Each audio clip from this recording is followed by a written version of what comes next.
A lot of people want to head out this weekend, maybe tonight too. A few days ago, you said this weekend might be a little bit humid. Is that still the case? It's still maybe seeing some increased humidity, but overall the trend is going to be significantly cooler because of the increase in the cloud coverage that we're already starting to pick up on right now. 80 degrees out towards PDX, those clouds rolling their way back into the shoreline as the high and cirrus clouds find their way back over not only the I-5 corridor, but over the high terrain of the Cascades. Temperatures already cooling back this evening to the low to mid 80s for us up and down the Willamette Valley. 60s with clouds along the coast and still holding on to that summer-like heat east of the Cascades. Now for the remainder of the night, clearing those skies out, temperatures falling back into the low 60s shortly after midnight and then upper 50s as we prepare for an increase in the cloud coverage. Unfortunately, the fire threat still remains at least through 10 o'clock tonight for central sections and eastern locations of Oregon and Washington. We are talking about extremely low relative humidity values, wind gusts upwards of 40 miles per hour.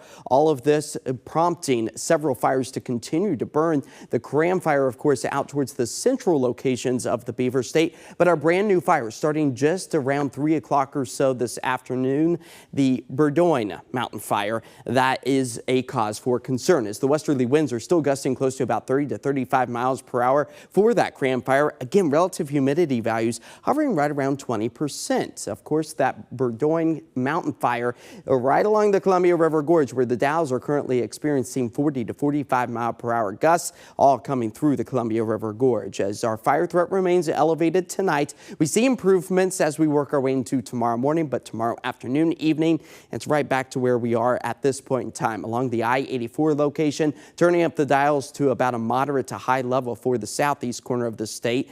Just as well as a ridge of high pressure, the culprit for the high heat we experienced earlier in the week continues to push its way off to the west. This trough of cooler air diving its way further to the south. This is going to be our cooling mechanism and help to increase our cloud coverage as we work our way not only into the weekend, but into the start of next week as well. So the next 6 to 10 days bringing us slightly cooler conditions out towards the west and southwest of Oregon and Washington as the chance of moisture increases ever so slightly. Unfortunately, that doesn't mean much for us because the month of July typically our driest of the year. As the clouds are going to be more so in the mix as we move our way into Saturday. I'm calling a mix of sun and clouds. That will carry us into Sunday as well, dropping the temperatures, but don't let this potential moisture on our forecasted model have you fooled. We will likely stay on the dry side until maybe Monday, squeezing out a raindrop or two. Tonight here in the city, increasing that cloud coverage after midnight, lows falling into the upper 50s, 81 degrees. That is our end goal tomorrow with the sun and cloud mix